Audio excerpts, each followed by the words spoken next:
கொஞ்சம் யோசிச்சு பாருங்க தொழாதவர்கள். நீங்க அந்த முனாஃபிக்கை விட மோசமானவர்களா? முனாஃபிக்கை விட நன்றி கெட்ட கேவலமான கூட்டமா? ஏன் உங்களுடைய மூளையை பயன்படுத்தாமல் இருக்கிறீர்கள்?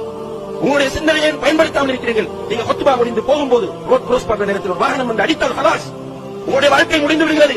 அன்புள்ள சகோதரர்களே, உங்களோட கோபத்தில் பேசவில்லை.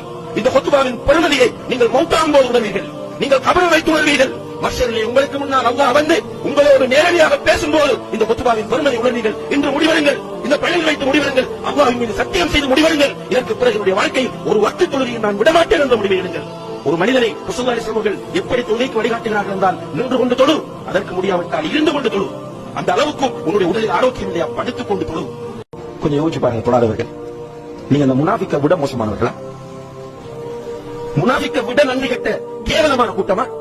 ஏன் உங்களுடைய மூளையை பயன்படுத்தாமல் இருக்கிறீர்கள்? உங்களுடைய சிந்தனையை பயன்படுத்தாமல் இருக்கிறீர்கள்? நீங்க ஹுத்பா முடிந்து போகும்போது ரோட் கிராஸ் பண்ற நேரத்தில் ஒரு வாகனம் வந்து அடித்தால் ஹலாஸ், உங்களுடைய வாழ்க்கை முடிந்து விடுகிறது. அன்புள்ள சகோதரர்களே, உங்களோட கோபத்தில் பேசவில்லை. இந்த ஹுத்பாவின் பெருமதியை நீங்கள் மௌத்தாகும் போது உணர்வீர்கள். நீங்கள் கபரை வைத்து உணர்வீர்கள். மர்ஷரிலே உங்களுக்கு முன்னால் அல்லாஹ் வந்து உங்களோடு நேரடியாக பேசும்போது இந்த ஹுத்பாவின் பெருமதி உணர்வீர்கள். இன்று முடிவெடுங்கள், இந்த பள்ளியில் வைத்து முடிவெடுங்கள், அல்லாஹ்வின் மீது சத்தியம் செய்து முடிவெடுங்கள். இதற்கு பிறகு என்னுடைய வாழ்க்கை ஒரு வக்து தொழுகையை நான் விடமாட்டேன் என்று முடிவெடுங்கள். ஒரு மனிதனை ரசூலுல்லாஹி ஸல்லல்லாஹு அலைஹி வஸல்லம் எப்படி தொழுகைக்கு வழிகாட்டுகிறார்கள் என்றால், நின்று கொண்டு தொழு, அதற்கு முடியாவிட்டால் இருந்து கொண்டு தொழு.